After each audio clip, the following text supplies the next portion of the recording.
விஜய் சேதுபதி அவர்களோட மகாராஜா திரைப்படம் மிகப்பெரிய சாதனையை படைத்திருக்கு. நான் திரைப்படத்தில் மட்டும் இல்லடா, நிஜத்துலேயும் மகாராஜா தான் அப்படின்னு சொல்லி நிரூபிச்சிருக்காங்க. 2024 இது மிகப்பெரிய சாதனை அப்படின்னும் கொண்டாடப்படுகிறது. இதை அஃபிஷியலாக அனௌன்ஸ் பண்ணியிருக்காங்க. அதாவது மகாராஜா திரைப்படம் விஜய் சேதுபதி அவர்களோட 50வது திரைப்படம். இந்த திரைப்படத்துக்கு மக்கள் மத்தியில் பெரும் எதிர்பார்ப்பு இருந்தது. அந்த எதிர்பார்ப்பை எல்லாம் பூர்த்தி செஞ்சுதா கேட்டால் கண்டிப்பாக ஃபர்ஸ்ட் டேவே பூர்த்தி செஞ்சு விட்டது. அந்த எதிர்பார்ப்பு எல்லாமே பயங்கரமாக ரசிகர்கள் கொண்டாடினாங்க. படத்துக்கு பயங்கரமான ஓப்பனிங் வித் பாசிட்டிவ் ரிவ்யூஸ் அதிகமாக வந்ததால் படத்துக்கான டிக்கெட் புக்கிங் பயங்கரமாக போனது.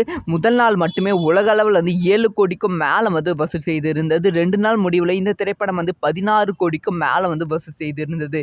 இப்போ 3வது நாள் இந்த திரைப்படத்தோட வசூல் ஃபர்ஸ்ட் 2 நாளை விட ட்ரிபிள் மடங்கு அதிகரித்திருக்கு. 3வது நாள் வீக்கெண்டு நாள் இந்த திரைப்படத்துக்கு இவ்வளவு வசூல் வந்திருக்கும் அப்படின்னு சொல்லப்படுகிறது.